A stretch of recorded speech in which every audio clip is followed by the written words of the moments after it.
Hello, and welcome to your favorite podcast, Comics and Collectibles in the Crawl Space.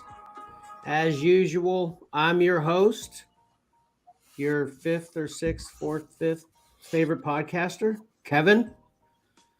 And I have two amazing gentlemen with me today. Why don't you go ahead and say hi, Pat? Hello, everyone. And Mike? Nice. Hello. I'm here. Nice. Hey, I didn't even mention to you about your background. It's after all the options you showed me, the last thing I thought I'd be seeing in your background was a brick wall. Yeah, I mean, Marcus and I built it Friday. It's there because I'm having some issues with my computer and uploading the pictures I want. Okay. So you want to change it. It's just that's what is default on this or whatever, right? Yeah, the Saturday short show, I think we're going to stick with the brick wall, but for this, I would prefer to have something different. Yeah. I meant to tell you too that your Saturday short show. First of all, I love the name. Thank you. And then second of all, I thought you did a grand job this week. It definitely, like we talked about last week, it helped having a sidekick, Yeah. And he was good comic relief for you, like you said. He was. We noodled that name through right before we went live. Oh, really? Yeah. Yep. Was that blanket he was trying to make himself invisible with green? Yes. Okay. Yeah. Because it kind of worked and kind of didn't. Yeah, it's not the perfect green. It was a lighter green. Okay, maybe that was the problem. It's got to be the same green as whatever you're using as the green screen behind you. Okay. Yeah, and we had numerous. We had poncho liners because those are different greens. We're trying different poncho liners, different blankets. It was a whole ordeal. So I'm glad that it worked the way it did. Yeah. Okay. Yeah. And then it was funny that the one book cover you were showing was green as well. Yeah. It was funny, but obviously that was bad luck on your part there. Yeah. Yeah. Because you couldn't see the cover. Right. We noticed that right when we were getting ready to start. It's like, oh, right.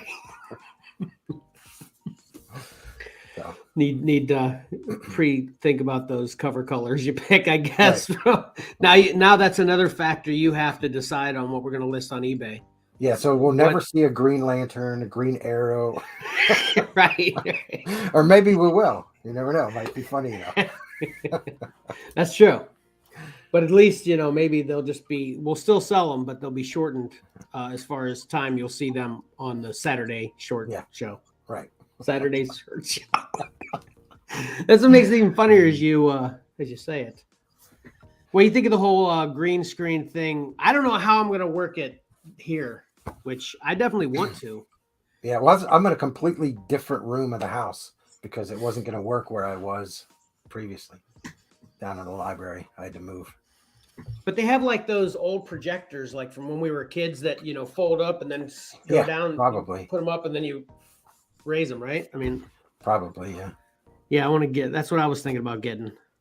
Yep. What do you think, Patrick? Are you gonna go that direction, or are we just gonna see your collection behind you all the time? Which I'm fine with either way. I'm just what do you think? I'm fine with that too. I kind of want to keep it that way. I just gotta take care of this area a little bit right here. Maybe situate yourself to turn the camera just a little bit. That's what I did. I literally just turned the camera right before we started because of this little shadow right there. Mm-hmm. I was sitting just to the left, and it was making me look like my hair was weird. Comb your hair. When I was over here, so I shifted the camera just so it wouldn't be. Anyway, so to the show. I know we said we want to start this week with Mark and Little Avengers and X-Men. Yeah, we're probably gonna have to pass. Okay, that's still not happening. Okay. Yeah, I feel bad because I know we had a lot of time for him but it doesn't. It meant that Valor probably didn't prepare anything, or Ayla, or anybody else. So I'm sorry about that. But so if Valor, That's or okay. Ayla, or somebody wants to jump in next week, that'd That's be cool. okay. Because Yeah, he's read the books, but I keep saying, like, dude, you got to read them again, and he hasn't read them again. You know, and obviously we can all relate. I never put my eggs in one basket based on kids. So, Right. you know, that's whatever happens or doesn't happen, I'm fine with. And it can be a last minute thing too. We cannot have it planned at all and then it happened. Whatever, either way. Yeah. So then I'm going to, without further ado, see if I can do this without it being too much of sorry, what? I just realized my cup is green. Oh. Watch me drink. You have coffee. more green in your house than you're aware of. That's hilarious. Mm-hmm. All right, so I hope you guys can hear this. I guess I should have tested this prior. I heard something, but I hope to God you can hear this. But this will basically take us into, without Mark being the first subject of the show, take us into the first subject of the show. Here we go. Oh, hold on.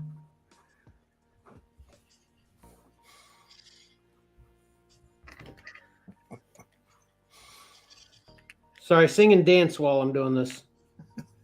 Yeah, that's probably not going to happen. But I think I know. All right, trying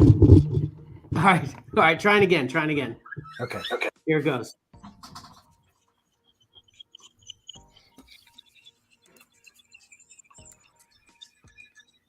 My next podcast, I will be caught up. If I have to stay up late after the whole rest of the house has gone to bed, I'll stay and watch it. What's up?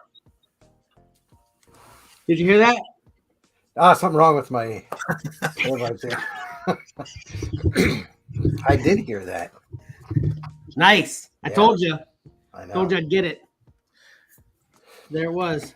There's this movie on. Oh my God! Are you serious? It's called No Exit. It's on Hulu. It's about this girl that gets snowed in at a rest stop. Hold on a second. I thought since you asked me a Star Wars question yesterday. I did. There's my notes. I'm kidding.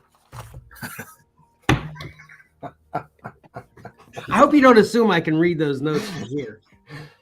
That's why. Yeah, I can't. I can have freaking binoculars on right now. Right.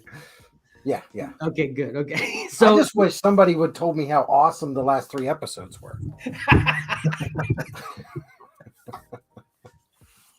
Okay, okay. So obviously we're talking about the Book of Boba Fett. And I don't even let's not talk about episode 7 first until we hear Mike's chiming in from whatever he wants to say about the episodes prior to that. Sound like a good plan, Pat? Yeah, 336. Let's hear it, Mike. All right, Mike, go. Yeah, it's not going to be big in detail. Cad Bane is awesome, but everybody knows that. Yeah. And whenever he came, on the screen, it was, they did it just like the old westerns, and I just loved it. I thought it was really cool. Right. Up until the last 3 were the best ones. I was just bored kind of watching the previous ones, but you get Mando, and then Pelimoto, I think is hilarious. So seeing her was great, especially the we'll talk about that in episode 7. And with Grogu, that was great. So we enjoyed it. And then of course, with those characters in there, my wife and Marcus both were interested in watching it with me. So those are the only episodes they wanted to watch. So it's more fun when you're watching it with someone. Absolutely. So. Okay, so then I'll kind of interview you to ask a couple other things that I want to hear covered that you didn't mention. So first of all, what's your whole take on Boba Fett, obviously escaping the Sarlacc pit and then kind of becoming one with the Tusken Raiders. What do you think of that? Do you like that? Yeah, I liked that a lot. Yeah. I thought it was cool. And that was important because that training and him living there is what allowed him to do what he did at the end of episode 7. That's true. Oh yeah, that's true. Yep. Yeah, I didn't even really think about that too much regarding connecting it with episode 7 too much. So that's good. Yep. And then what's your take on the lack of Boba Fett in 5 and 6 as well? It was great. Not the episodes. We all agree the episodes are great. Right. But you kind of... I think it was... I can kind of see the complaints because it's the Book of Boba Fett, but we needed to see how Mando got to where he was with Boba Fett. And if he just showed up, we'd be complaining that it's like, well, you can't just throw him in there. How did he get there? Why is he here? What's going on? So I think it was important. And then, it's something that you don't just want to gloss over. So I think they really went and put a lot of effort into telling that part of the story. So you're forgiving the fact that they did it poorly by not having Boba Fett in there at all, by the fact that that Mando was in there, and what was in there with Mando was done so well, it's okay with you. Absolutely. Yeah. So you want to go to the dark side. Cool. Got it. Anyway. No, I'm just kidding. Well, I think that was... what's the... I can't remember what that saber is that he has. The dark saber or whatever. Yeah. Yeah. That thing is ridiculous. Yeah, it is very cool. Yeah. So that was awesome. Excuse me. So, okay. So then on to episode 7. So now you finished everything, right, Mike? You're not only caught up, but I guess technically being caught up would be finished now. Yeah, the whole thing. Yeah, okay. It's all done. So Pat, what'd you think of? What do you have to say about episode 7 specifically? Yeah, it was a good wrap up. I think there were some hit or miss moments. I'll back up to the end of 6 when they cliffhanger ending with Luke, his sort of questionable choices he gave Grogu, and it was kind of funny. I just mentioned to Valor, Valor's like, what do you think Grogu's gonna pick? And I said, well, I think there's a reason there's like a bubble cockpit on Mando's ship. So yeah, I'm sure what's gonna happen there. But yeah, moving on to the last episode, there were some great moments. Of course, I think one of the biggest ones was the Rancor, which we kind of knew was going to happen. Kind of also a great throwback to sort of Boba riding the beast in the Star Wars holiday special, which was kind of cool. It was very cool. Yep. That was very sort of like King Kong-ish. I thought. Yeah, I totally. Yep. Great special effects, I thought, for the Rancor. Man, I wanted that for you to be the one to mention the King Kong thing, because that's what didn't want to spoil for Mike, because I always think of Mike being the nice Mike. Good, nice. Because I yelled it out. I'm like, this is so much like King Kong. Yeah, Mike just showed his notes for all the listeners that can't see it. Mike just showed his notes. He was totally prepared for that part of the conversation too. But anyway, sorry, Pat. Continue. No, that's fine. But the one thing I will say is the overall firefight I thought was kind of weak. It sort of reminded me of the speeder bike chase scene all over again. Just hokey. Yeah, it just doesn't seem to, and it wasn't done well. They kept my biggest thing, just to chime onto that before you go further, is if you're in a firefight that's not having any effect whatsoever, you basically would stop and come up with a new idea and a plan and do it, which obviously they eventually did.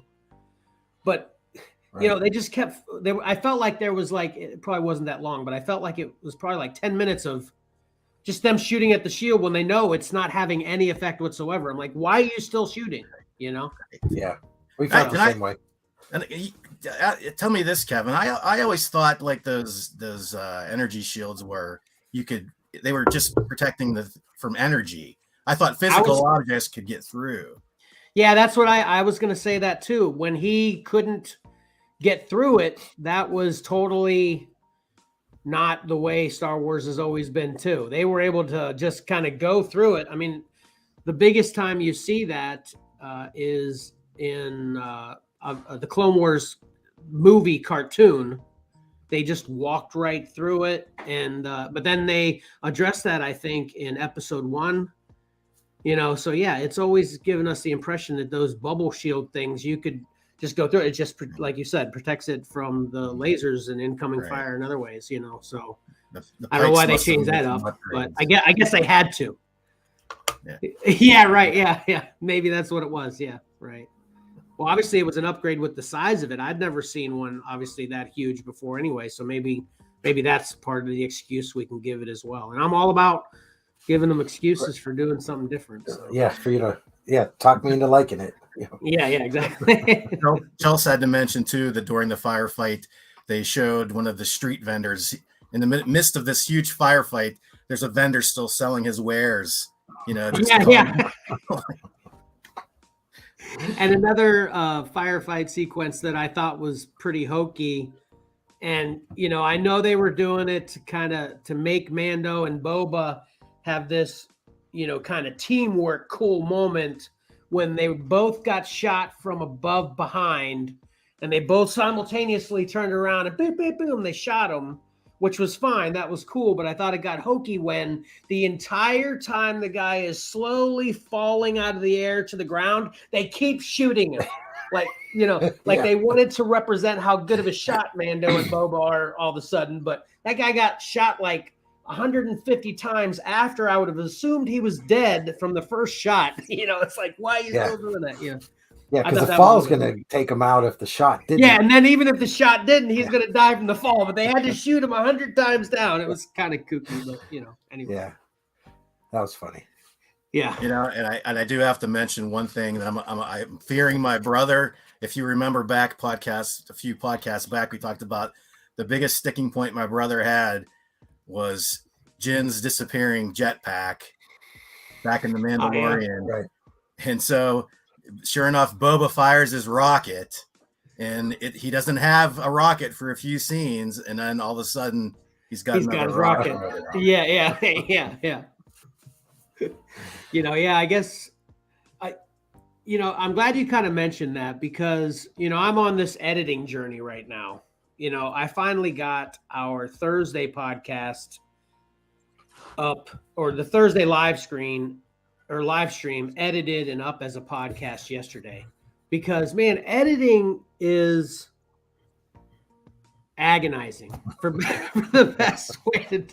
So, I can't, I have this newfound respect for the editing process that, before a couple weeks ago, I would just be 100% on board. Yeah, what are these idiots in the editing department can't notice that stuff and, fix it and that kind of thing shouldn't happen, or all the other little silly things we've seen in all the movies over the years, that they've done wrong, and we're kind of bashing them or whatever. But like I said, now that and obviously my editing journey is like here, but the editing is agonizing and then on top. Yeah. And then, time consuming. And then on top of it, even when I think I got it, I just nailed it. And then as then the proof listen, for a lack of a better way to describe it, then I listen to it again. I'm like, man, how did I miss that? I could have swore I got it all, So then I make the decision to either be like, nah, that's fine. Or go through the whole agonizing process again, So anyway, but so yeah, so that was funny, but I'm good with it, So anyway, continue in the episode. I think that's pretty much all I had. The other thing we talked about the Darksaber. I'm not sure where going back to episode 6, where all of a sudden there was this some kind of things stuffed in there about how he's having trouble wielding the Darksaber. Oh, right. Yeah, that's true. I forgot about that. Yeah. Was that ever a thing before? I don't think it was.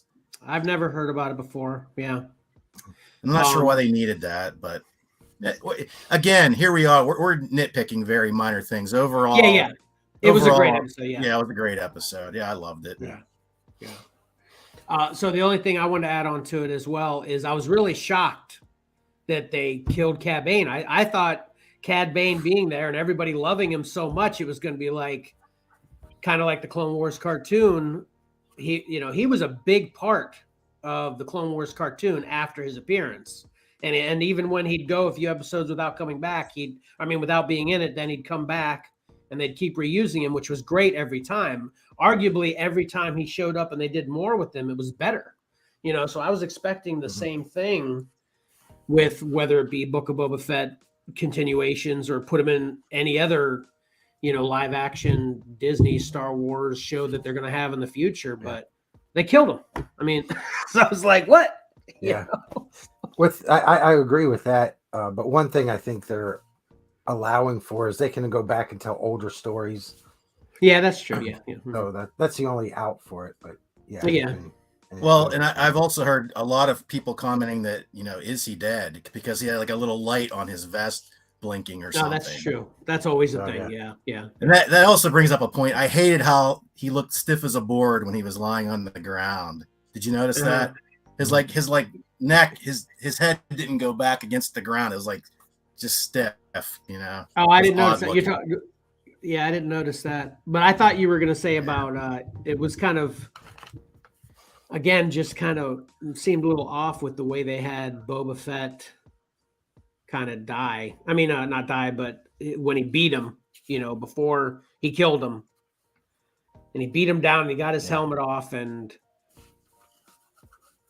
Cad Bane's so fast in all other sequences we see him, but then Boba Fett still has time to pull off what he pulled off to kill Cad Bane. And, that the way that kind of sequence played out was just a little off again, nitpicking, but it was the whole thing of circling back around and, finishing him off with the gaffy stick, I think, they needed to have it that way. Yeah.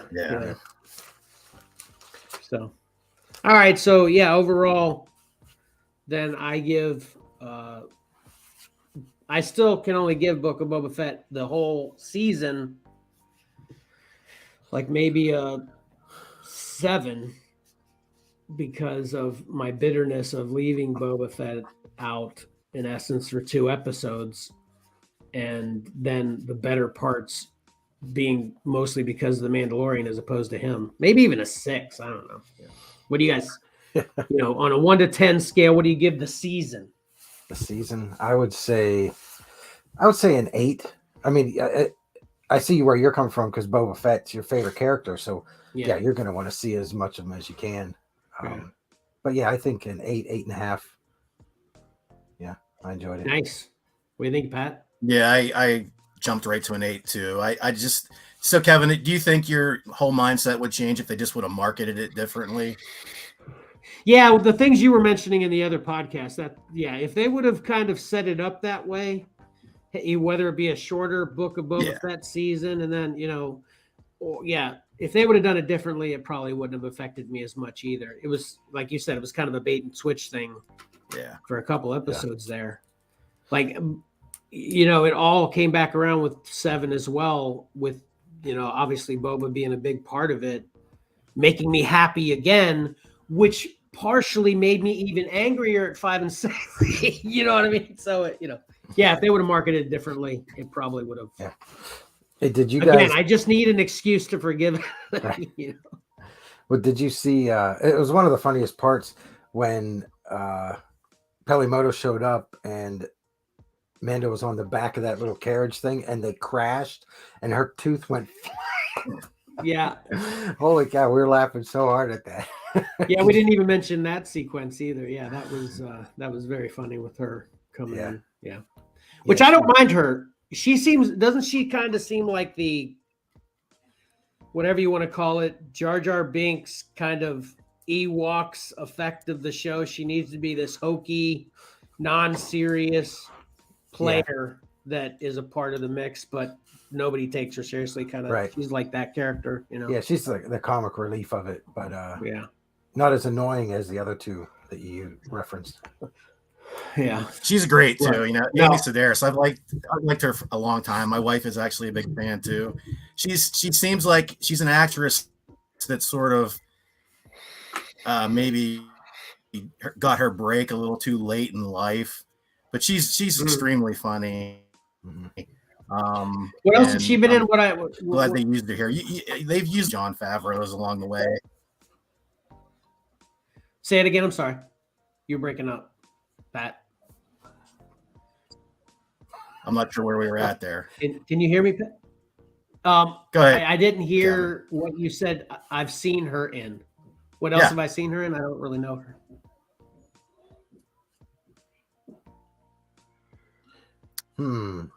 I don't know. She was in Elf. That's what my wife secretary in recognized Elf. her. Oh, okay, yeah.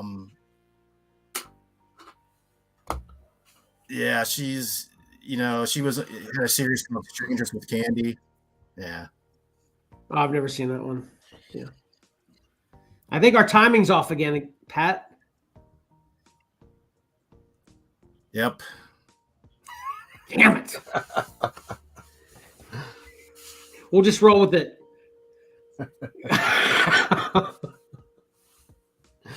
Okay, well, I'd hate to be the editor of this show. So did either of you guys have an idea for another topic before? I've got another couple ideas. Or do you want to go into the kind of regular episode things we talk about, or did you have any other things in particular you want to talk about? We'll let you go first, Mike. All right. Yeah, I just wanted to throw out there that the Fairfax Comic-Con is this coming Saturday. It's in my notes. Yep. That's good. Check that one off. Dulles Expo Center from 10:30 to 4:30. And I know we're going to be there. I think it's only $10 to get in. Yeah, I didn't see how much it was, but yeah, that's awesome. So, and it's everybody has to wear a mask no matter what. Really? Yeah. Even though they even came down with the Prince William Public Schools now, no one has to wear a mask. Right. Yeah, I just looked at it yesterday to see what they were saying about it, and it's still posted that everybody has to wear a mask. Well, it is what it is. Yeah. If you want to. Hey, since you're talking about that right now too, and this we'll get into this whenever we talk about what we got this week. I found something just kind of cool and coincidentally, and it wasn't long after you mentioned or you asked me, Mike, or reminded me about the Comic-Con being this next weekend. I was at McKay's. And I've got it right here.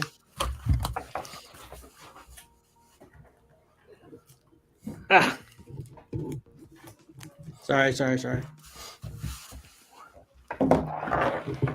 I found this. Can you see it? Avengers Forever #1. Yeah, that's the cover of the Comic-Con. Put that up again, Jesse. Oh. Yeah. See? That's funny. And yeah, so that was kind of cool. I had to grab it, of course. I thought it was kind of a fate thing telling me, hey, you need to grab this. Yeah. The problem with that store that I've noticed is the kind of pricing all their books a little bit. I definitely noticed that as well. Definitely. Yep. Quarter bin's gone.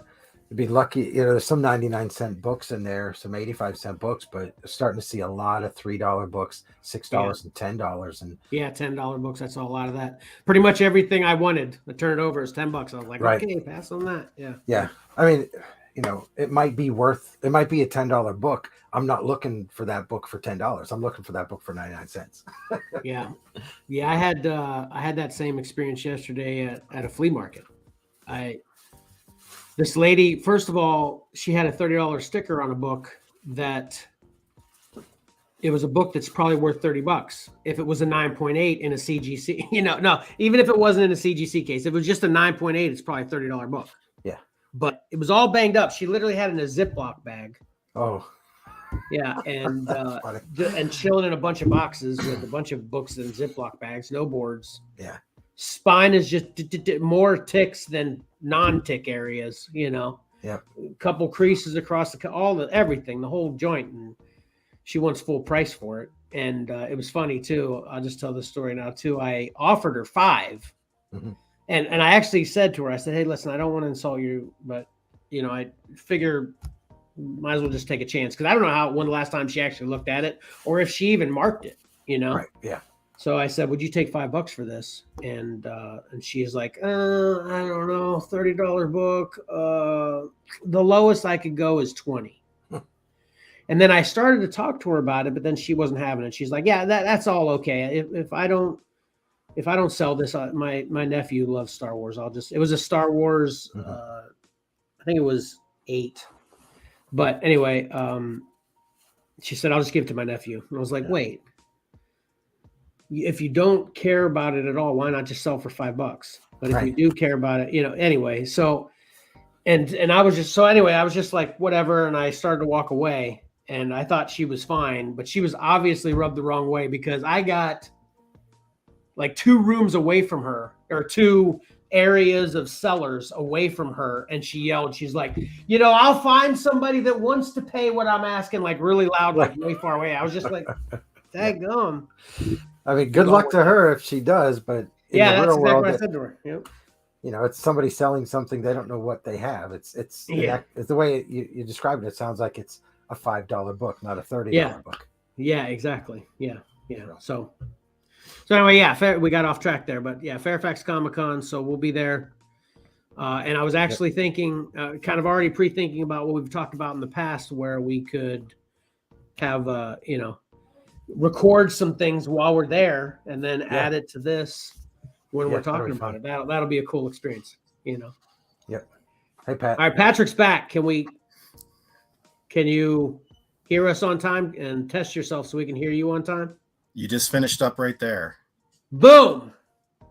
Welcome Whatever back. you did worked. Yeah, probably threw that computer out the window and got a different one, right? Yeah. So perfect timing too. Me and Mike were just finishing up what he wanted to chime in on. Did you have something you wanted to chime in on in particular? I don't think I had anything off topic that I can recall. Okay. So we'll just roll with the topics we were going to discuss. Okay. Yeah, can I throw one more thing out? Yeah, definitely. This is something I noticed on Wednesday, and I was really surprised about it. I was at the store at 10:30. They've been open for a half an hour, and there were a ton of books that weren't even on the shelf. So either they didn't order enough, or they only ordered to pull lists.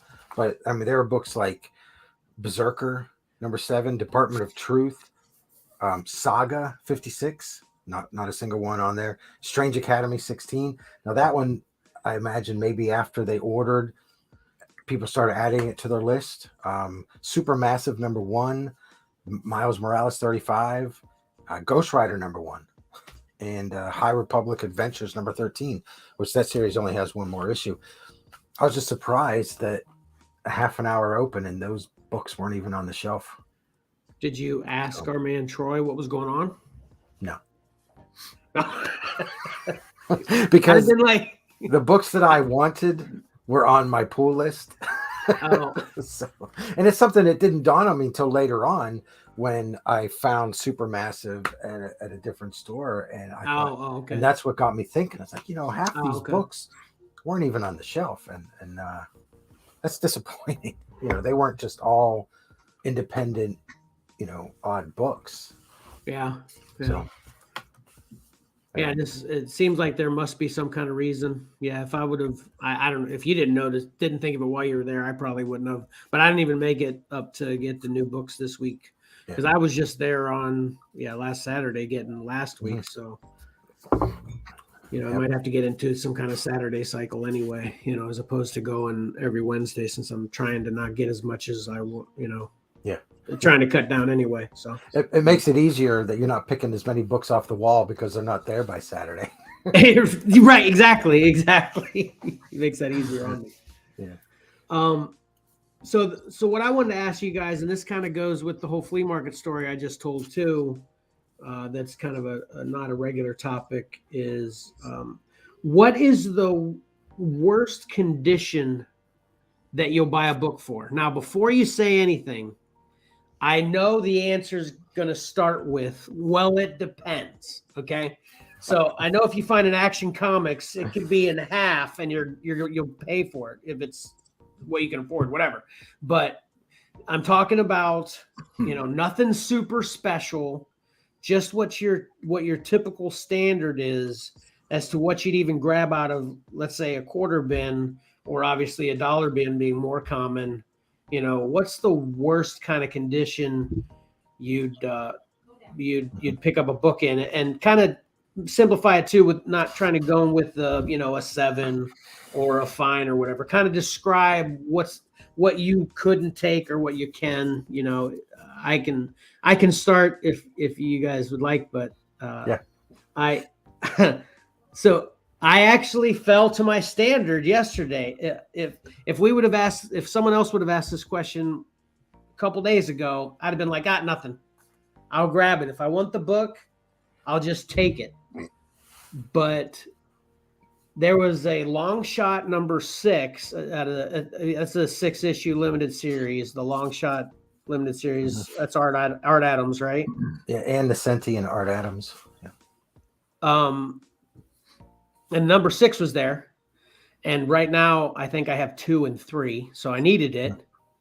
But yeah, it was like the bottom half was like bent up, where I could fold it down, but it's still like, and then it was like the Star Wars book I was describing. It was more spine ticks with color break than there was color on the spine, And then in the top of the cover too, it had a little nick taken out of it, and then the back was just dirty as all get out. And it was weird too, because it was like stain. It wasn't anything dirty that I could feel, So anyway, I was just like, yeah. And she only wanted, I think she wanted $2, She needs to talk to that other lady down the way. No, it was the same lady. Oh no. Yeah. But she had the ones, this is funny too. The ones in the Ziploc bag were priced. Right. But the ones not in Ziploc bags were $2. So it was a ridiculous spot to begin with. But anyway, so that was the only one I was interested that wasn't in a Ziploc bag. But I couldn't do it because, like I said, the back was all stained up too. And it wasn't even like the rough stain. It was just like dirty. So it was finally my limit of, what, I'll find it somewhere else. Right. Rather than getting it cheap right now for that condition, So I finally found my spot. I don't even know, Mike, you being our kind of in-house grader right now, what grade would you give that? Give it a number. Don't use the adjective. I mean, the way you describe it, I would probably say a 1.5 to a 2. Okay. Yeah. So that seems like my threshold then, huh? Is it? Yeah. Yeah. Like, I mean, but yeah, like we were talking about, it depends. Because I'd grab it. If I saw 181, it was a 1. I think someone posted a 0.5 Amazing Fantasy, which is the first appearance of Spider-Man, of course, 15. Posted a 0.5 in our CLZ group that they just picked up. Yeah, I grabbed that all day. But there's a book. I don't know if it was a 181 or no, it was a Giant Size X-Men #1. And I think they had it graded, but the whole top was burnt. Oh, wow. I think, do you remember that? I put it up on the Excel page. Yeah, I do remember that. Yeah, I'd get it graded too. I mean, that's kind of in line with, I think someone has, there's an Amazing Spider-Man 1, or I don't know, there's a key book, and they had it graded after they broke up with their girlfriend, and she had written in Sharpie all over the cover. Yeah, I've seen that one. Yeah, I saw that. I mean, I think that's gaining more value just because of the story behind it. It's right. So I think it's funny. But anyway, back to okay. So answer the question. So why don't you go next, Pat? What do you expect? What's the worst you'd go? Do you have standards, low, whatever, high, whatever? Yeah, it would have to be something really special, for me to even bother with it, because it's, I'm picky at the dollar bins, So are you? Yeah. I'm so confused. So it needs to kind of be new comic condition, even at a dollar bin for you, huh? Yeah, because I feel like sort of like you said, Kevin, I'll find it eventually, unless it's something really nostalgic or important to me. Then I'd pick it up, but I'd pass it. And it garbage like that. Yeah, yeah. Well, we have a lot of garbage in the Exceller collection because of me saying I'll take it over the years. And we even started a giveaway. Well, it was my idea. We didn't actually start doing it, but I had the idea that's like, so if Mike thinks it's too bad for anybody to want, we would just kind of put it in this separate box over here. I was like, Mike, just throw one of those in there as a bonus, Some people hate that. No one's gonna want that piece of trash. They'll be mad at us if we do that. Yeah, it's like, I want that book. Don't get rid of your junk. I'm not your not your garbage can. Right. But I have trouble, we could just put them in a garbage can, a literal garbage can. I have trouble throwing any comic book away because at the end of the day, there's still value in reading it. I literally had the thought, and not joking, because I told you I wanted to go to these flea markets fairly regularly. Yeah. I literally, I reel myself back on this, but I literally had the thought for a moment, you know what? The next time I head out there, I'm going to take a box of bag and boards. Just to bag and board these books for this lady, just to show her how to take care of books. One, how to take care of books, and then two, how beautiful a fresh bag and board can make them. It can hide all kinds of malfeasance, whatever. So yeah, I actually had the thought, and they aren't in my comics. So yeah, I can totally relate to what you're saying. Not even being able to throw one away, regardless of the condition. So. Okay, so Pat, the standards are pretty high. I'm starting to move into the mid-grade kind of qualifications. Where are you at, Mike? Well, luckily I had a picture of mine. Okay. I paid $1 for this. Okay. There's I do remember. Yeah, I rescued it. That's the way I look at it. It's like a $15 book in really good shape. I overpaid. I'm sure it should have been a dime. Right. But yeah, that is a great book though. Yeah. Yeah, it's I got that at New Dimension in their dollar bin, and it's just if it was no one's ever gonna buy that book, not for $1. I had, and I bagged it and bordered it in a beautiful new bag and board. So. Right. For that, my tolerances, I kind of follow in line with where Patrick is on a lot of modern stuff. Obviously, the older stuff, I tolerate more. Right. But there are things that I'll pass on just because. But I kick myself on passing on certain books. It's almost like, you know what? I don't have it. I'm just going to get it in this grade because it's a fair price for that grade, I guess. Yeah. Like that long shot. I may have picked that one up for $2. So I don't think so. I need to know where that lady's store is. Let me go get that book. So I'm sure it'll probably still be there. But just to tell a funny story about this too, is we went to a flea, I told you yesterday, we went out to go to a flea market in Front Royal. And we ended up going to like 5 or 6 different places because we kept passing places that were everything we expected on the way out. So we found 2 other flea markets and then like 3 antique stores. It was a lot of fun. I mean, that kind of day is great. Yeah, downtown Front Royal has got a lot of great antique stores. And it was really cold. So the flea markets were kind of a little bit of a no-show to an extent because most of the flea market is outside, Obviously the inside people that are regulars are still there. So it was still good, but that, those places have like a couple hundred tables set up outside, kind of post tables that are, there permanently all the time, everywhere, that they're like, yeah, come back when it's warm. These will all be full. And I'm like, okay, we'll need 2 days for those then. Cause But anyway, so That one's in Front Royal. I don't remember which one though. So if you ever want to go to that one, Right. I'll have to pull it up on GPS and send it to you. Yeah, that's right. I've got The lady's not very nice though. So maybe I'll just go and say overpriced and walk away. Just rub it in her face. Yeah. That's the kind of thing with that instance, Kevin. Like you have to wonder, where does she come up with the $2 for that comic? You know? Right. Yeah. Just randomly pulling numbers out of her butt. And that book will sit there forever. She probably will never sell it, you know. Not to get too more, but she was an older lady. She'll probably be gone before that book isn't in that box anymore, you know.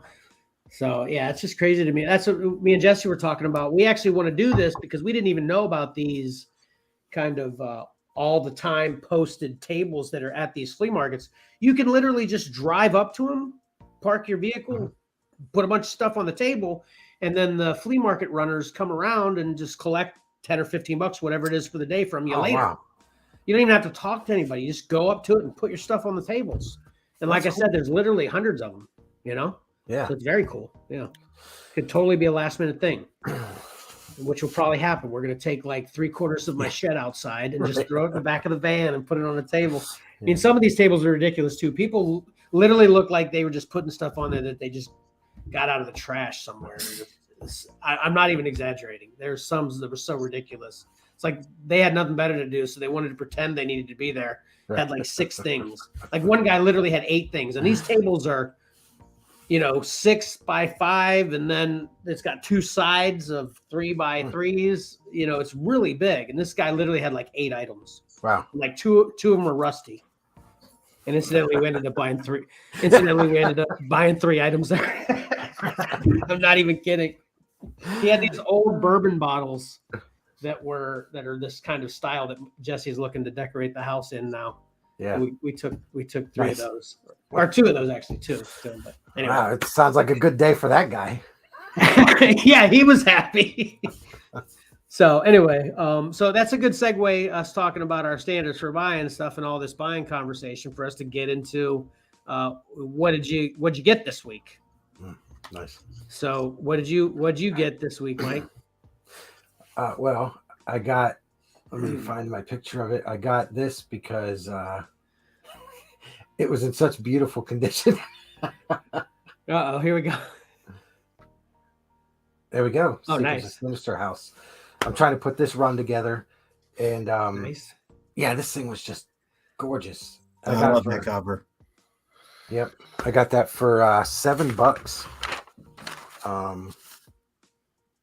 Let me see. Yeah, Nick Cardy did that cover. Very nice. And I've got a picture of the back because this is an added bonus for me. And Johnny, look at that stamp on the top. Oh, nice. Yeah. It's got an 1109 stamp on it. I wrote down, this came out in February of 74. So it has not, 1109, February 74. It doesn't add up at all. It's just one of those deals. They probably just put any stamp on it, blue or red. I don't know. But anyway, I picked that up. And then cool. Another one I got was this. This is a 1 in 25 variant. Mm-hmm. And I got a really good deal on this one as well. That's very cool. So, but that's outside of regular new books. Those are my pickups. Okay. What'd you get, Pat? I don't think the only thing I can think of, I didn't get a picture put in there, but I have it handy, is that my Eternals Steelbook arrived this week. It a couple weeks after it debuted on Disney Plus, but we still haven't watched it either way. So, but I have all of the MCU in the Steelbook. The Steelbook. Yeah. Well, I'm really interested to hear your opinion on that one once you see it. So, can I throw out mine? I've got a one line. This is my thing. There are really great parts, and then there are really not great parts. Yeah, that's good. that's my simplest. That pretty much explains it. And then it's like having a good versus bad list, and then which outweighs the other. Yeah. So. So once Patrick watches that, maybe we can talk about that. Sort of summed up in the steelbook itself. It's not a very interesting cover design. It is kind of plain Jane, yeah. But I'm assuming I can't really see at the bottom there, and I haven't seen that steelbook that everybody is on there. That's why they had to kind of make it such a small pan or a zoomed out screen. Yeah. Oh, I see. Gotcha. Yeah. I want everyone on the cover. Okay. I mean, if you want that, then you need George Perez to be doing it. He can get everybody on there. But yeah. So that's it as far as non-regular stuff, Pat? Yeah, I don't think I picked up anything else this week. So I got I got the Avengers Forever, and then I've started to make it a thing. If I can get these for $1, I grab these every time. Oh, every time. You know? Yeah. So, and then I got a bunch of old Marvel Super Action starring the Avengers. Now, this is the question I got for you, and one of them will know. But so this isn't just the regular Avengers title. This is Marvel Super Action, completely different, right? Reprints. They're reprints of old Avengers, right? Okay, that's what I figured. I figured they'd be like classic X-Men or whatever. I love them. Cool. Yeah, those are great to get because you can get those keys, you know, Silver Surfer and Galactus appearances and all that. Yeah. And then another thing sorry, go ahead, Pat. Those I loved those as a kid, you know, because that's how we got our reprints was through those. Yeah. You know, Marvel's Greatest Comics presents the Fantastic Four or Marvel Triple Action starring the Avengers. That's how I got a lot of, you know, my old comic book history because they were doing those reprints at the time. Marvel Tales with Spider-Man. So I have a fond spot for those comics. Nice. Yeah, I wasn't into, especially like the Avengers, for example, when I started. You know, I was X-Men. So yeah, I was the same way with classic X-Men. When they happened, that's how I got all my old X-Men stories. Yeah.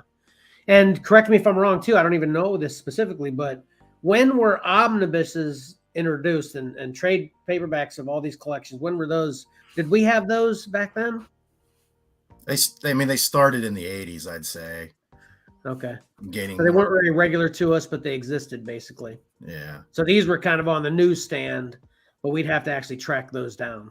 Yes, thing, right? Exactly. Yep. All right. And then another thing, like I was talking about, I'm going to just grab all the time now when I see it everywhere is just all the Alpha Flights, all the old Alpha Flights. Mm-hmm. So I got a couple of those and these were $2 ones at McCain's, like we were talking about. Those were all $2. Yeah. And then some old X Factors. I got 2, 3, and 4. And these are all in pretty good shape. You know, yeah. My experience with the flea market happened first, so that's when my standards were raised a bit. And then I got 2 of the same book with different covers. Savage Spider-Man, #1. Oh yeah, that glare pretty bad. Yeah, but those are pretty cool. Yeah, that series continues the nonstop Spider-Man, from what I understand. Okay. I don't see the correlation, the Savage Spider-Man, but yeah, that's where it went. Yeah, why they even start Savage Spider-Man? Why don't they just continue and not stop the nonstop Spider-Man? One of the funniest titles around, Nonstop Spider-Man. There were delays, and then it stopped. Like... Yep. And then I went crazy on this, which this is my last big item. Well, items. And this is funny, you know. I am like a fate speaking to you, kind of God telling me to do thing kind of guy with I see signs, you know. So literally, obviously, we were talking about Judge Dredd. It was one of the things that I interrupted late in the episode, a couple episodes ago, about how I just saw the Judge Dredd action figures, which then put in my head, you know what? I need to start working on my old Judge Dredd stuff too. Which then put in my head, you know what? I don't have any 2000 AD. Which 2000 AD #2 is the first appearance of Judge Dredd. So I'm like, you know what? Maybe I need to get on the 2000 AD train. Which these are all, or I shouldn't have said these are all. Boom. I got on the 2008 train. I got like 15 of these or 12 of these, something like that. Nice. And it's funny, they all say 2000 AD. No one can see this. 2000 AD featuring Judge Dredd, wherever it is. Anyway, they all say 2000 AD featuring Judge Dredd, but he's not in. He's not in all of them. So that's kind of. I get at least what I could find. They aren't in all of them. And these are all British printed, right? These are all printed in England, right? Anybody know? I think it depends. I always thought it was just a strictly English title. And I thought it was imported. I'm not sure. Yeah, that's what I thought too. But again, I don't know. I was hoping Patrick would be able to correct me on that. I think, every so often, a company out there, a comic company out there would start reprinting, the British runs. But there's just so much of it that it's hard to juggle and get straight in your head what's what. Well, these are my first. These are from the 90s too. These are 94, 95. So I grabbed all that because all these were 50 cents. So I just grabbed every single one they had. See, yeah, those books were priced right. Right, exactly. I definitely wouldn't have grabbed them all if they were $2. Exactly. So, yeah. And you know what? I'm gonna take that as a segue into something else I wanted to mention. That's a little off topic, but with the British comic book, I just wanted to give a shout out. I don't know whether they're watching today, but hopefully they'll listen if they aren't watching, to our good friend Johnny, who is not with us again today. But I've mentioned over the past few weeks every time that it's for good reasons he's not with us. He's got some great life-changing events that are happening that are consuming his time, so he isn't able to be here the whole time. And his fiance from Britain, that's why I'm using this as a segue, is now in America and with her youngest son and their dog are in America with Johnny. So Congratulations to them.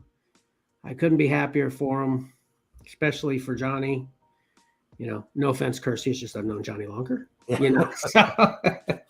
Yeah. But I'm really happy for him and looking forward to visiting and maybe even having them do a guest spot on the show.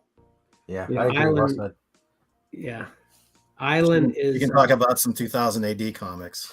Right. Yeah. Maybe Kirsty can give me some info.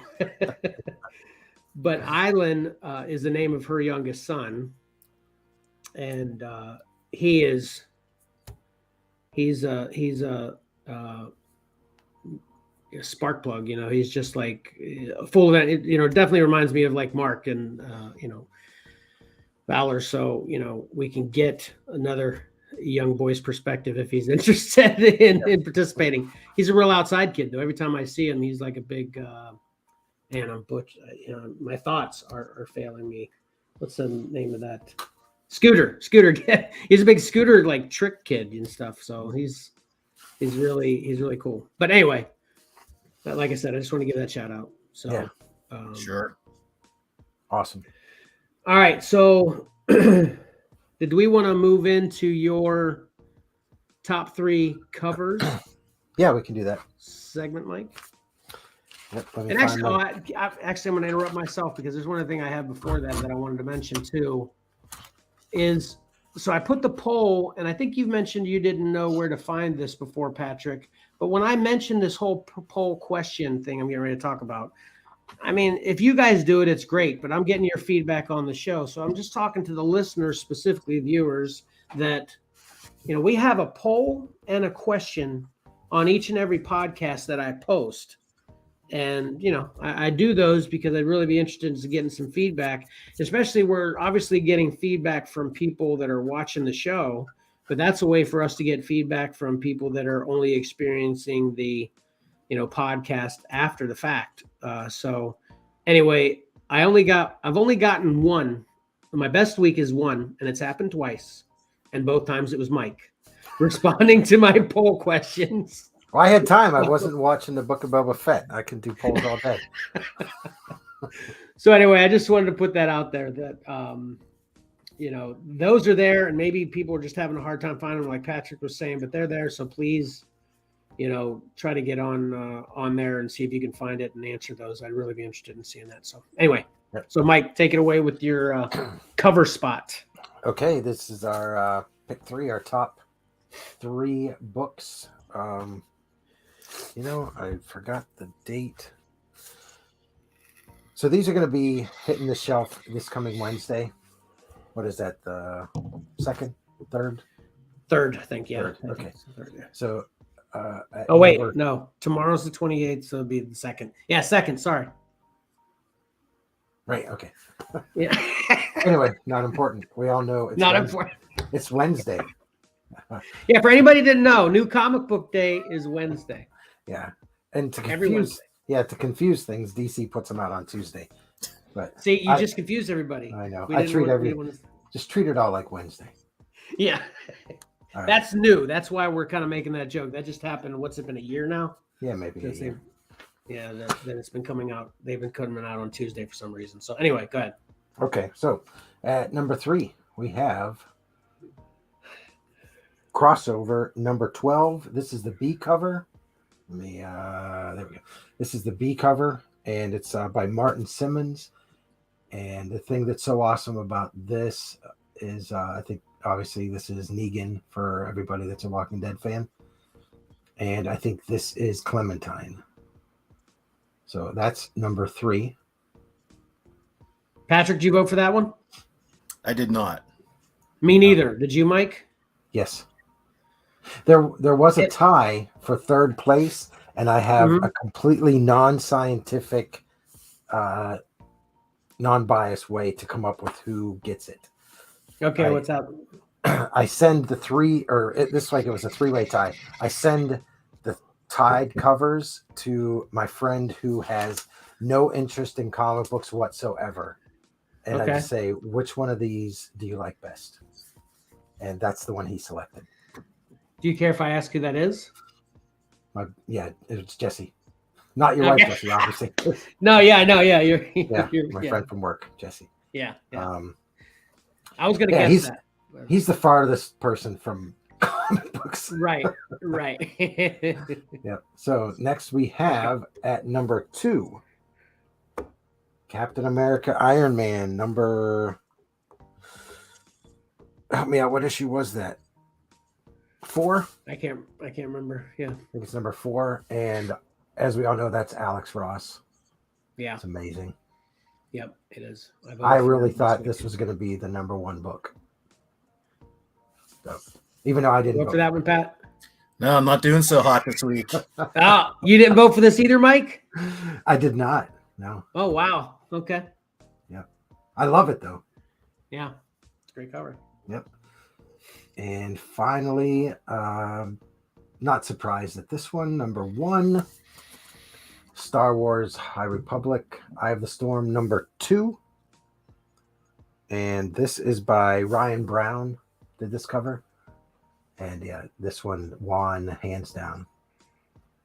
I'm 2 for 3 this week. I voted for this one too. How about you, Pat? Shut out. You got a goose egg. Yeah, this one, I'm not a big fan of the sitting on the throne covers, but the one thing I do like about this one is the chain coming out towards the reader. Yeah. Yeah, that's cool. Yep. Yeah, very cool. Yep. Did you vote for this one, Mike? You voted for this one, right? No. Oh my gosh. We're losing control of the show. I voted for crossover. I did vote for that one. Oh, okay. Yeah. I was shaking my head on that one because I think Jesse voted for that one too. Mm-hmm. And I was just like, this is, to me, that was the obvious number 10. That's basically what it is. I don't hate it. I just figured that was the obvious number 10. I was like, no one's going to vote. I can't remember which one it was last week, of course. Can't remember a week ago, but I thought the same thing last week about one cover. I was like, there's no way this one's going to make it.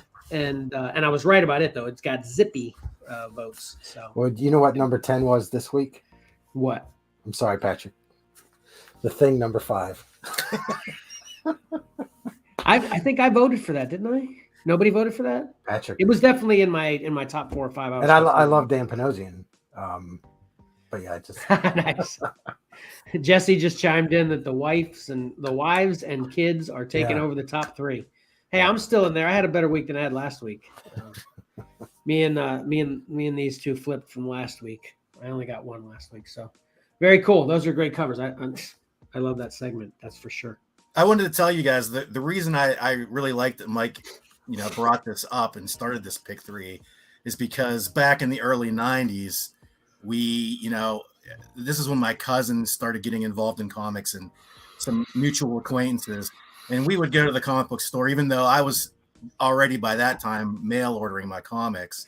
I'd still go with them because I liked seeing the new stuff coming out. And if it was something I was really into, like that was, the 90s boom. And if something was really exciting, I'd buy it off the stands also, in addition to getting my monthly shipment.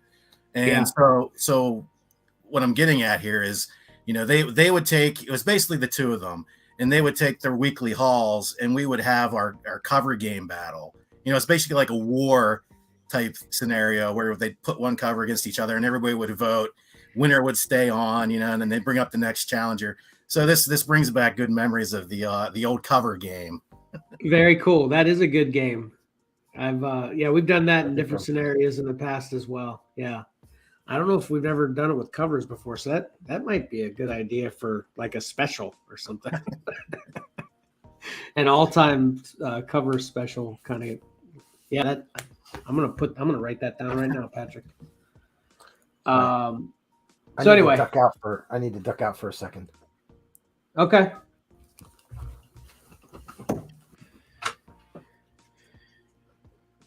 All right, hold on a second here. Okay, so I guess Mike talked about what he watched already. So I was just he literally mean a second. Is he back? You literally meant a second. Yeah, this is crushing my battery. Oh. So I had to plug in right there. Well, I think if it's literally going to be a second, it doesn't really need to even have to be said. I'm just saying anyway, but so I was just going to basically throw you under the bus and say, well, we know what Mike watched this week. So yeah. Well, you guys can go, but I do have something that I also. Oh, you got something else? Yeah. Okay. Well, since we kind of started with you anyway, let's get into what we watched this week segment. And what else did you watch, Mike? This is on Prime, and it's called A Toy Store Near You. It's a little documentary thing. There are 3 seasons, but Prime only has season 1, and it was let me count them: 1, 2, 3, 4, 5 episodes. And what they do is they visit toy stores. The first 2 were in the U.S. One's called Billy Galaxy, and then the other one's called 1313 Mockingbird Lane. That's not their address, but it's all they're into the horror stuff and stuff like that. And then there's 2 in the UK, and then the last one was in Japan. And it was just fascinating to see the different toys that they sell, the different personalities. And a lot of it was for season 1 was done right when the lockdown happened. So they talk about how the lockdown kind of affected their business, especially I think one of them, they had just recently opened, and boom, there's the lockdown. So it's just the struggles that they went through. So that's pretty interesting. You guys, you like toys and action figures. Oh yeah, I would love that. Yeah. What was this on, Mike? Prime. Amazon Prime. So I won't get to see that. I shouldn't say this where there's evidence, Pat, but I can give you a login. I got you. So what'd you watch this week? Or is that it, Mike? Is that all you have? Yeah, that's it. Okay. So what did you watch, Pat? What did I watch? I'll pull it up here. I don't know if Mike watched this also, but it was the second part of 3 parts of the final season of The Walking Dead. Oh, nice. I did not. You didn't get to catch it. I won't say anything. There wasn't really any big spoilers that happened, but it was. I thought it was a very well done episode. It was fairly exciting. There was one plot device that was used that I won't go into it here since you haven't seen it, Mike. But I was like, But you get a lot of that on The Walking Dead. But I'm there for the long haul. It's almost over, and we'll see. And it's also interesting, being a comic reader to see, they're totally off track from the comics now, like, of course. Yeah. And it's kind of interesting to see where they go with that. So. Yeah, I mean, you can talk on, because I'll probably, by the time I get around to watching it, I'll have forgotten. But I agree with what you're saying. When you start here and you start diverting, by the time you get to the end, the changes you've made here have severe consequences for down the road. Especially when you take out main characters. Yeah, Carl is the biggest one. How do you make that work for the way Kirkman wrapped up the book? Right. I have my theories on that, so we'll see. I bailed on like season 6. So, although I have thought about revisiting it, because I think Max was recommending to me, because he watched it out. He was like, "Oh yeah, it's back to good again," or something like that. So I might revisit it, but I bailed a long time ago. It got good again, and then the season prior, there was one episode that it was all about Carol, and my wife and I are like, okay, just get rid of Carol already. This is such a terrible episode. Okay. But anyway, I don't want to take off Patrick's time. Nah, I mean, that's pretty much all I wanted to say about the Walking Dead. Okay. Anything else? Yeah, I wanted to bring this show up because it's currently in its 2nd season, and it's based off a comic book. It's Resident Alien sci-fi. It's great. My wife's a big fan too.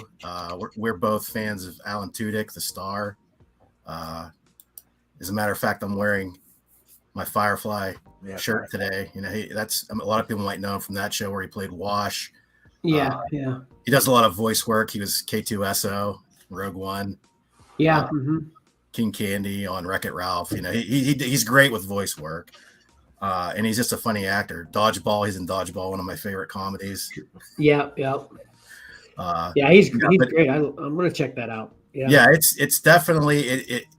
In this season, they're going into, it's not just a funny show. They're putting a lot of heart into it. They're starting to really flesh out the secondary characters, which you see a lot with shows that start to catch on and move on to their 2nd and 3rd season, where they start fleshing out the characters a little bit more, and it's good. It's a good show. I highly recommend it.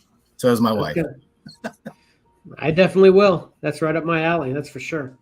And the only other thing I would mention was last night we finally, since it came to Disney Plus, I finally saw Free Guy. So okay. What did you think?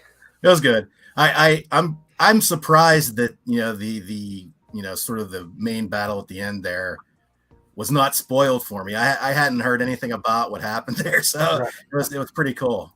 Yeah, that was an awesome part. Yeah, my whole family just lost it when all that happened. I had to pause it so my daughter could go run around the house screaming for 10 minutes. I'm not even kidding. So yeah, that was a big payoff. That would have sucked if that would have gotten spoiled for you. Yeah, I'm surprised I didn't hear anything about that. Yeah, that's one my kids wanted to watch. We actually went to the movies to see it. They wanted to watch it, and that's when what movie came out? Anyway, it was a Marvel movie. So anyway, we went to see that, and it was awesome. Yeah, that was great. So I kind of visited some. So the only new thing I watched this week was I checked out the new Texas Chainsaw Massacre. I guess that's kind of geek related. New Texas Chainsaw. I think it's a Netflix original. Sounds like a horror show. Well, I'm into horror shows, just not comics. He doesn't read horror comics. Yeah. I'm actually the only, Lexi's kind of like a horror. She likes horrors too, but I'm pretty much the only one in my house to watch horrors anymore, which can get kind of lonely with horrors. But anyway, I don't know whether you've heard anything about this. Obviously, I'm sure most people know Texas Chainsaw Massacre by now, which is the first thing I have to say about it. It's like, why does this exist?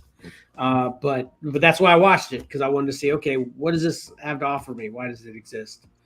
And if you've heard any of the ratings on it or anything, I checked it out after I watched it, and pretty much seems like the consensus agrees with me that it's bad.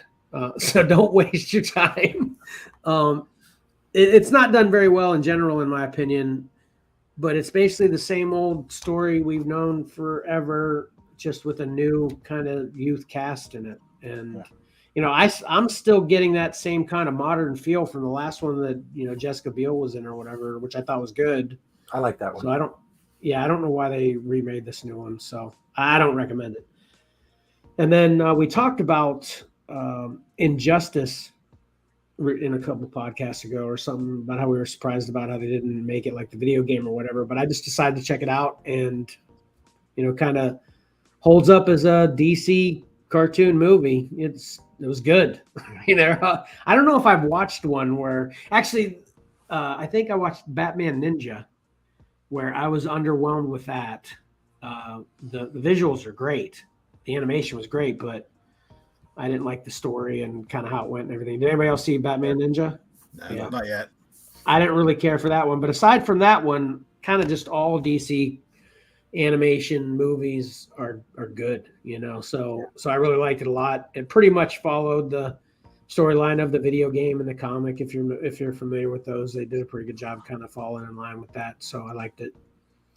And then that caused me to go to Young Justice, just because Young Justice is great. You guys have both seen that, right? Yeah. Some. You didn't see any of it, Mike? No, not even one episode? No, none of it. Oh, it's epic. And I guarantee Mark would love it too. But Young Justice is great. Yeah. All right. Yeah. There's like four seasons, I think. So. Yeah. I have a funny story about Texas Chainsaw. Okay. The original Tobe Hooper movie.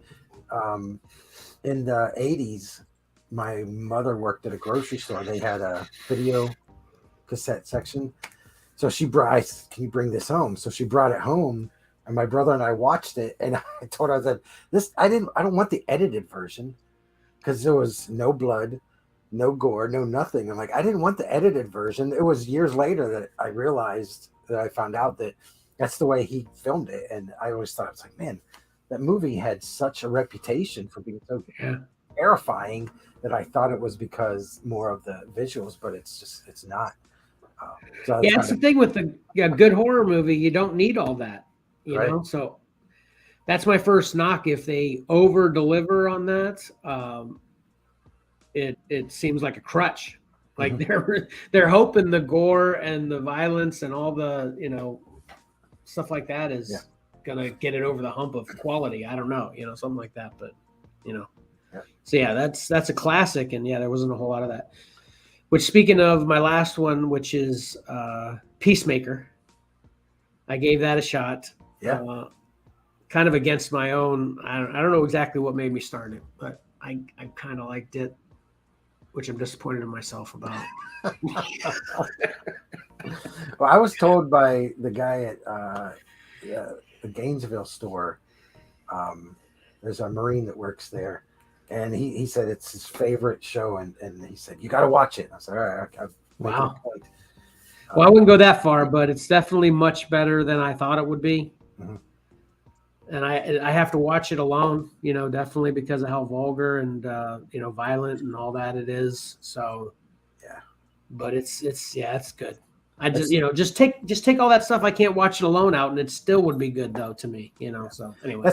It's tough for the kids that like John Cena. Marcus loves John Cena. Yeah. He's like, sorry, buddy, you can't watch it. Yeah. I heard there's a super big spoiler at the end of that series. Actually, don't even go that because I haven't watched I think it's either just the last episode or the last two episodes, so I don't know. Yeah. I don't know it. I just heard something. Oh, okay. Yeah. Oh, gotcha. So I'm in store for it, which I'll probably get it finished this week. This is I might have one more week of kind of downtime from my regular job, so I can still kind of fit in a lot of stuff. So, anyway, you guys thirsty? So, you need a drink. No, Arlen's getting a drink. It made me thirsty. I can hear your dog. I got my earbuds in. I couldn't even hear my dog. I told my family don't let the dog down. It's funny, my dog does the same thing. It's like he drinks for a minute and a half. It's like I'm gonna give him a straw or something.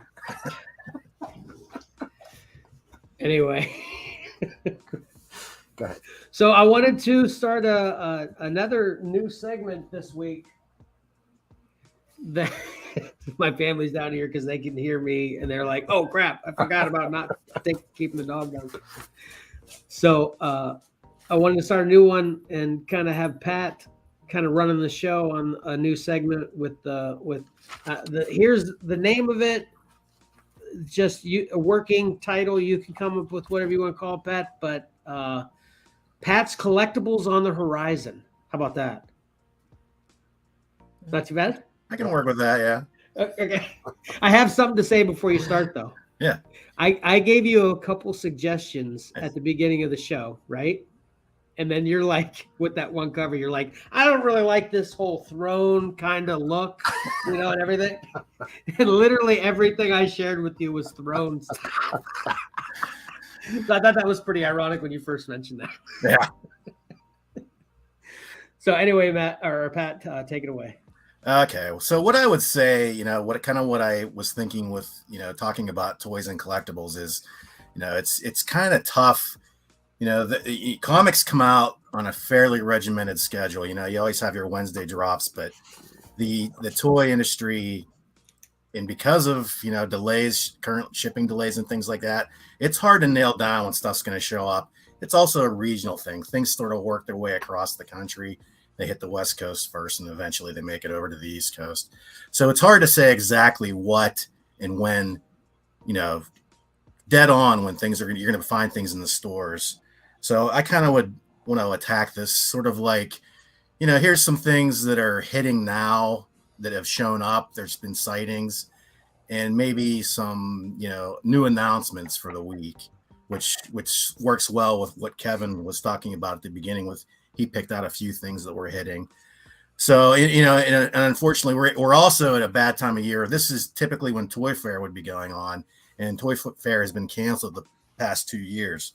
So most of the companies are showing their new things online, which is how the typical collector gets it anyway, because they're not going to Toy Fair. Right. But now we're getting, much better photography, and it's not cell phone pics of people on the convention floor. So right. it's good and bad. But so I guess I would start with, and I kind of, it's also hard. There's so much. So I kind of stuck with comic related things this week, which also helped with what Kevin recommended. So let me see here if I can squint. We talked about Doctor Strange last week. So the Marvel Legends Multiverse of Madness wave has been cited this week. It's popping up at Targets. Okay. And generally what happens with, if you're not familiar with Marvel Legends by Hasbro, they put out an assortment of figures you see in the background there. Some of them are tied to the movie. Some of them are just sort of tangentially Doctor Strange related. And they generally do a Build-A-Figure, which is that character with the green ox looking dude there in the middle, Rintraw. I'm not familiar with that character. I think he might be in the movie. But they generally do a bigger Build-A-Figure where a piece of the character comes with each individual figure, and you have to buy the whole wave to assemble this Build-A-Figure. And Rintraw is the Build-A-Figure for this wave. I think that there's 2 Doctor Stranges, a Wong, a Mordu, and the rest of them. Well, America Chavez, I guess she's in the movie, but then Sleepwalker and Despair are based on their comic book looks in this wave. Mm-hmm. So those are hitting this week. And Marvel Legends announcements, they announced this wave, which is the controller wave, with a lot. This is an all comic book based wave, and you see a lot of updated looks there, such as Thor. That looks like based off the current comic. Speedball, Iron Man, US Agent, Blue Marvel, Quake, and Viper. Is that Viper? And again, same deal here. A piece of the controller comes with each individual one. You have to buy the whole wave to assemble the controller. There's a lot of first time figures in this wave, like Quake and Blue Marvel. I'm not real excited. I like that Thor costume, but I'm not real thrilled with the head sculpt. I don't like the hairline. Mm-hmm. I don't know. Yeah, it doesn't look very good. Yeah, I mean, yeah, relative to the comics, especially. Yeah, yeah. I mean, if you think it looks good, you think it looks good, but Right. And a lot of times, right, yeah. a lot of times, Marvel Legends these days will come with swap out heads, but this one does not have one. Okay. So I think that that's and to go along and to touch on this briefly, we have Marvel gets the Marvel Legends treatment by Hasbro. Star Wars has the Black Series. Power Rangers get the Lightning Collection. There's G.I. Joe Classified. That's all across their 6-inch lines. Okay. Basically, same type of tooling, same type of accessories, but they have so many different licenses.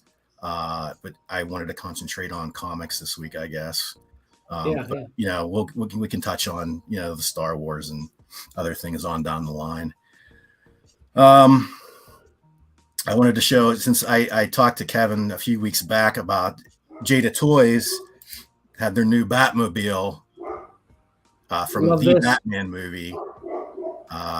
There was an exclusive through their shop that had some light up features, but this is the general release, and it's been spotted hitting stores. I know, Kevin, you're a big fan of this line. You're trying to collect all the Batmobiles. Yeah, as soon as I see this, I'll grab it as soon as I see one. And I'm in Target probably 2 or 3 times. I've got all those except Batman 66. Okay. I know that's kind of out of bounds, but Batman 66 is I'm not a huge fan of the Batmobile there. So, that's the one I haven't grabbed, I think they're really well done, Yeah, I don't have any myself, but I like them. I think they're really nice looking. Yeah. So, I think that was really all I had, but then Kevin had thrown in a few things, which I'll pop up here from McFarlane. I thought this one was very cool. That's why, obviously that's why I wanted, I suggested it. I like the character Haunt. I don't know. Is his lower half of his face supposed to be exposed like that? I don't. From what I've read, I've never seen it that way. So I didn't know what was going on there, but I haven't read a lot of the stuff he's in. So I don't know if that's kind of the deal sometimes, or maybe I did actually just read the panel of I think it's in King Spawn, that the throne, which you're probably going to show here in a minute, the throne statue action figure he's got is on that page. So maybe this is from something that's coming with his mask being, or partially his face being revealed. Could be. Yeah. I wasn't. Who Haunt was created by Kirkman and McFarlane, correct? Is that correct? Yeah, I believe so. Yeah. Yeah. I'm not very familiar with him myself. I think I bought a few issues, but I think it kind of petered out on me. I didn't continue following it. But he's a cool character. Yeah, definitely. Translates well into action figure form. So. Yeah, and I from the minimal I've read of him, again, I just haven't read that much. He's like black and white because good and evil. He was kind of brought to life. The good powers and the bad powers brought him to life, or something like that. Okay. So he's got a little bit of both. Is basically what the deal is with him. Okay. And another McFarlane item you had put up. Speaking of people on thrones, exactly. So this sort of falls into the Todd McFarlane camp I'm in, where it looks like a great sculpt. It looks awesome, but how much of an action figure really is he? Right. In fact, I saw I saw this posted somewhere else, and somebody brought it up. He can be removed from his throne, but when you stand him, when you pose him in a standing up pose, you better get control of that dog. He's rampaging. My house has just got no respect for our podcast. Your dog's making a sandwich now. Holy cow. But the biggest point of contention on this figure is when you take him out of the throne and stand him in a normal standing position, he only has half a cape. portion that you can see. So it's kind of odd. Oh, wow.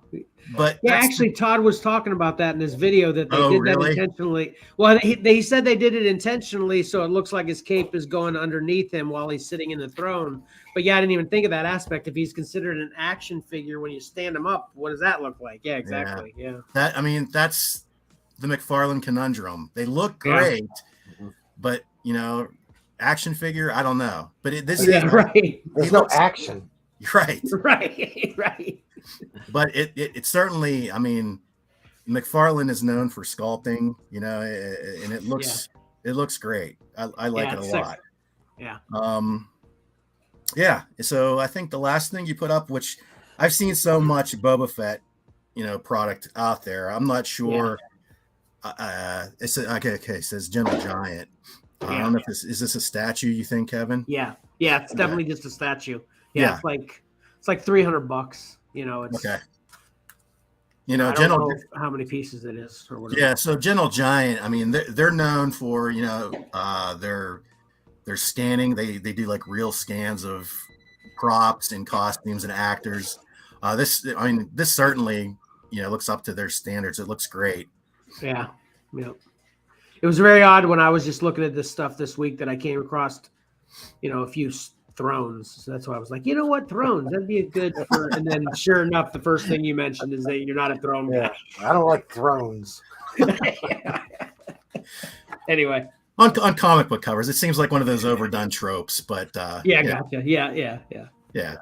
So I think that that pretty much wraps up anything I have. I didn't want to go too long, but if anybody out there watching, listening has anything they want covered, talked about, just shot it out there and we'll try to cover it.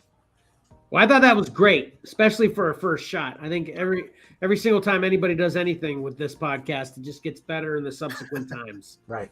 So that was great. Yeah, I think there's your collectibles on the horizon, folks. Nice. And you like that title? Does that work? Well, that works for you now, basically. I have to go back and write it down because I can't remember exactly what you said there. All right, so I think that pretty much brings us into what might be our last topic, which is what we read this week. So, Mike, did you want to kind of start off with that? Yeah, I'll make it quick. Let's see. Let's start with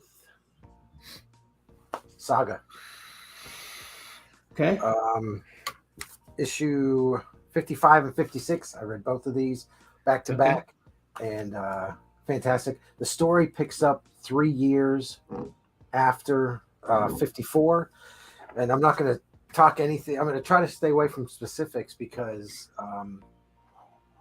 there might be a lot of people that are jumping on with this coming back out. It was 42 months between issue 54 and issue 5. That's 3.5 years. So hopefully some people that hadn't been reading it are jumping back on board. So anyway, one of the few keys here is that 55 is a double issue, 44 pages, still $2.99. So they're staying at that price, which I think is great. And this is a lot of creator integrity here. Everything is done by Brian K. Vaughan and Fiona Staples. She does the painted covers. She letters the Hazel narration herself throughout the book. And one thing I thought was great, the way this issue 55 started out was Hazel saying, "This is how an idea survives. It grows and it changes, often far beyond the intentions of its creators." I think that's a great thing. I think right there, it's Hazel talking, but I think it's Brian K. Vaughan also talking. Right. Most definitely. Where Saga is. It's just fantastic because they may have never thought that it would get to this point, that it would ever become as popular or grow like it did.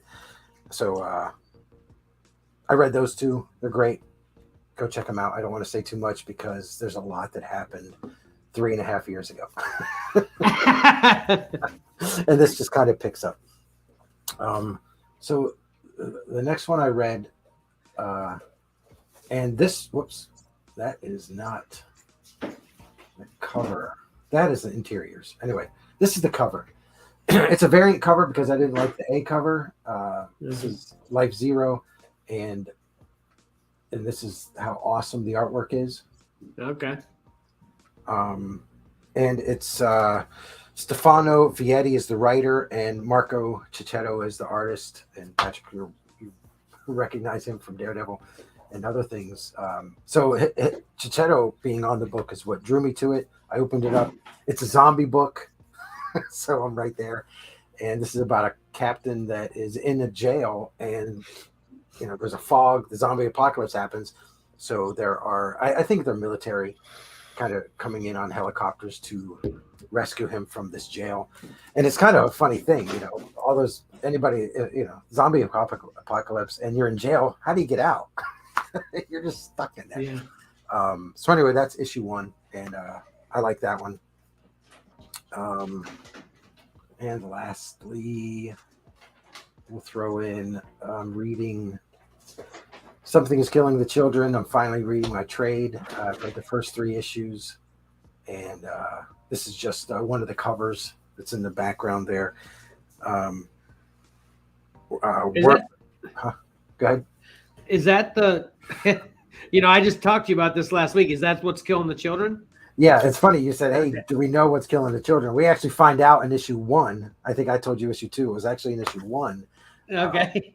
So yeah, that's it. And Erica Slaughter is the Is this the first time it's been on the cover? I think that was the first time it was on the cover.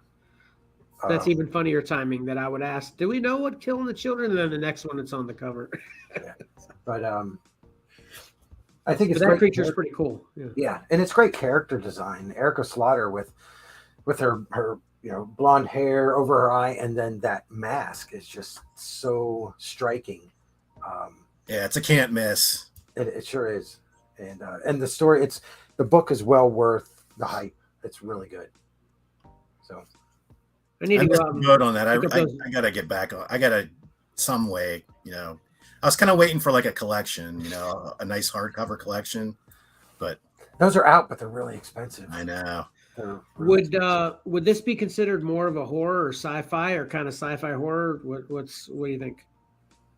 It's horror, but it's not over the top horror. You've got this monster out there, and I also think like Stranger Things. Yeah, I would align it to that. And I from what I gather, I think only children can see the monster as well. So that throws another, and that's what I got out of 3 issues. It may change, but that's what I'm picking up. Right. Let me make sure I don't have anything else. Yeah. So that's what I've read. Okay. What'd you read this week, Pat? Let's see here. Hey, and I just want to call out Tyler right now. The only reason he didn't want to be in today's podcast is because he didn't read anything this week. That's weak. No, I'm just I showed up for a month having not watched my promised episodes of the Book of Boba Fett.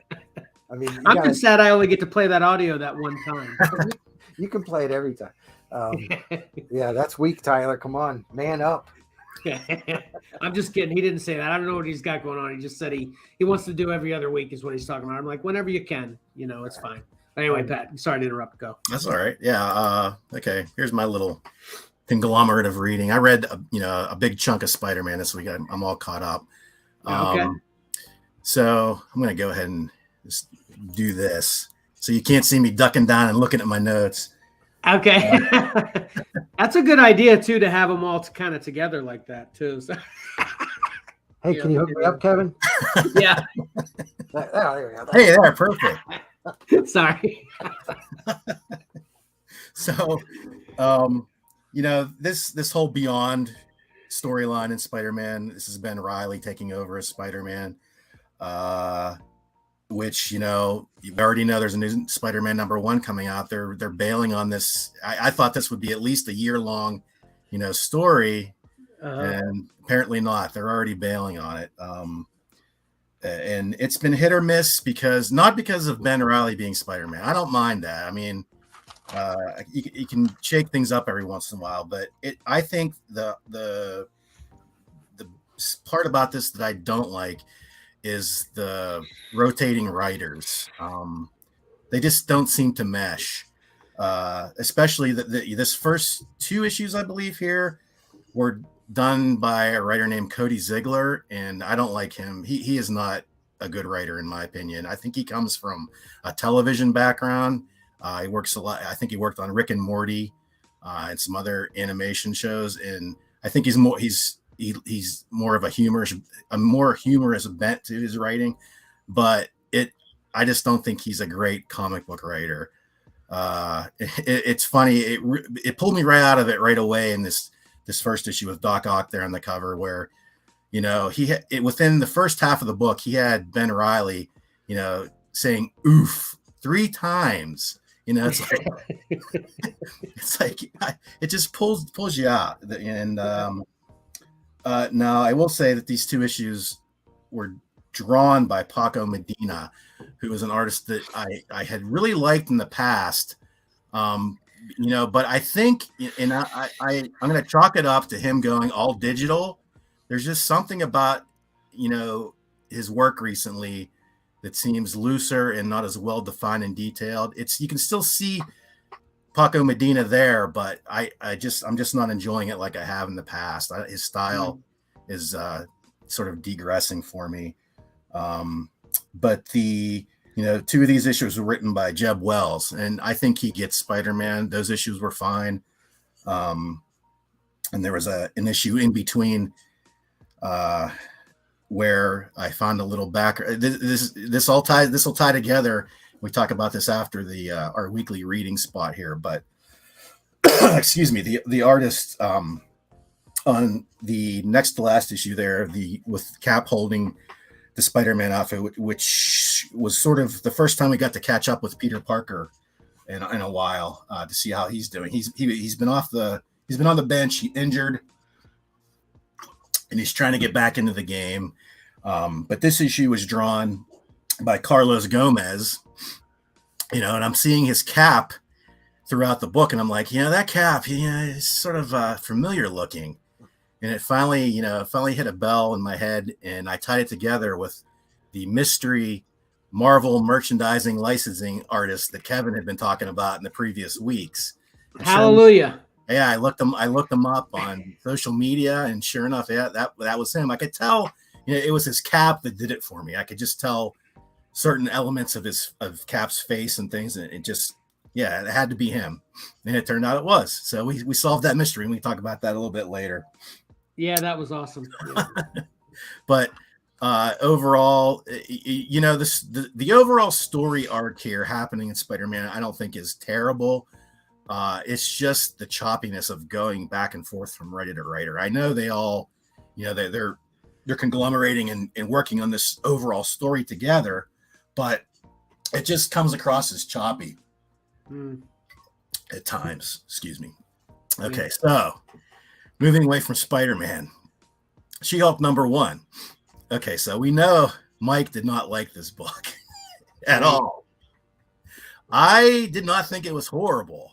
Okay. Let's start off with the cover. These Jen Bartel covers, which apparently nobody liked but me for the cover. Pick 3 this week. I think she's doing. Was there one in this week, Mike? I can't remember. I think it was last week, actually. Or was it? Last week? Yeah. Let me think. Yeah, it was definitely on my radar. It was this week. It was this week. Okay. Yeah, I thought so. It was definitely on my radar. It looked like you said, they look nice. She's doing a great job. Unfortunately, she's not the interior artist. Yeah. Who is drawing this book? Roger Antonio, who I'm not familiar with. I don't believe. He sort of has like a Stuart Immonen look to him, but he's not Stuart. The writing I thought was okay. So basically, I think I have to give it a little bit of leeway because it's a setup book. You're trying to find out where Jen Walters is at this period of time in her life. And there's a lot of setup that has to be done. The bad thing is they wasted a lot of this book over an extended fight scene between She-Hulk and Titania, which not only was it overly convenient that this fight was set up and happened, but it went on forever, you know. But I'm here for the She-Hulk as a character. See where I'll give it some issues before I decide to bail. Mainly because the Jen Walters parts were okay. Janet Van Dyne was also in the book, which I liked that they brought her in. And then there was a reveal at the end of I don't know if we want to spoil it here, but it's a character, an Avenger that died years ago, and I'm kind of a fan of him. And so I'm interested to see where it goes. Okay. Maybe that's another discussion we need to have with spoilers in comics. We voted 2 weeks on shows. What did we vote on movies? Did we vote? A month, 2 months? A month, probably. Yeah, let's just go with the month on movies. What about comics? Well, I'm going 3.5 years on Saga. Well, let's say a month after the month that came out, so let's go there. Yeah, maybe when the next issue's out and issue 2 is coming out. So I would say it's probably safe to talk about issue 1 when issue 2 comes out in 3 days. Okay. I'm going to disagree with that, and we're going to have to vote, and there's 3 of us, because I'm going to say the spoiler allowance comes out after issue 2 is out. That's okay. We don't need to vote. I can go with that. So you vote for me? Sorry. Okay, anyway. So good call not spoiling whoever came back. Right. Yeah, for all the millions of new She-Hulk fans out there that probably don't even know who this character is. That could be too, yeah. And again, I think one of the reasons they're doing this is because of the Disney Plus show coming out. They're kind of resetting She-Hulk. Yeah. I mean, they don't always mesh entirely, but they kind of, they want to put aspects out there on the table that ring a bell with readers versus viewers. So I think that's why they're doing this book. So yeah, I mean, certainly didn't hate it like Mike did.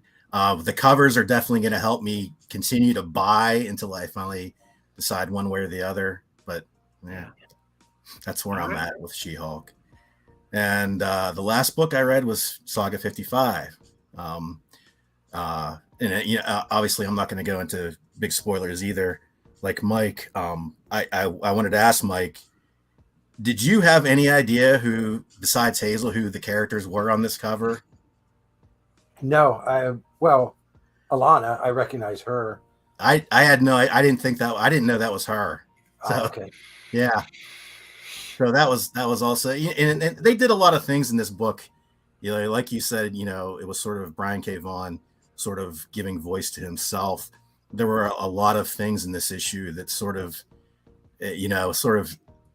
not an inside joke, but sort of inside baseball, where they when they first introduced the character to Alana's left there, they have someone say, who the heck's this guy? Just like the readers are saying, who the heck is this guy? And there was a couple instances of that in this book.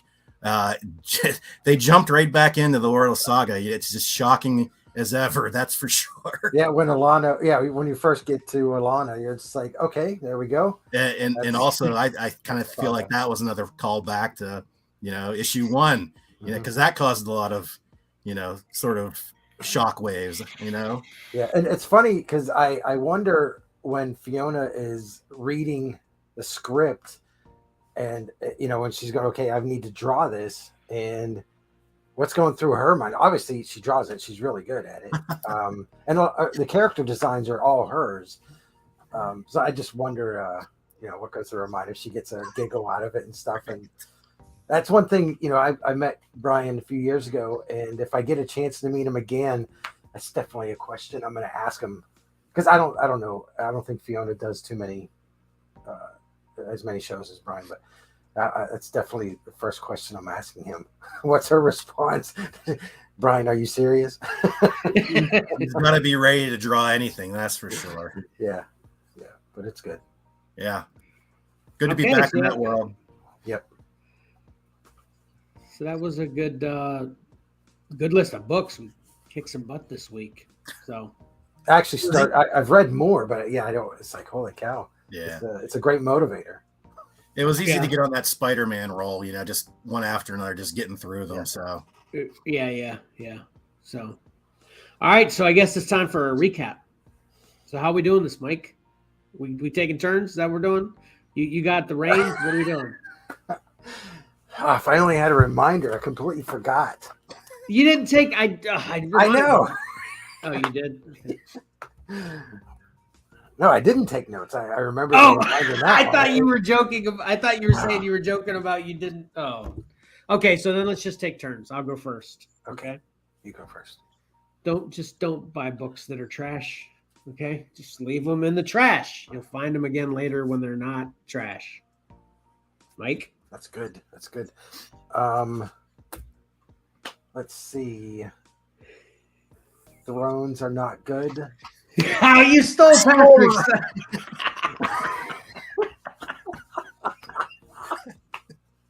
Thrones are not good covers. Oh wait, I have another one. It's always best to go second instead of third.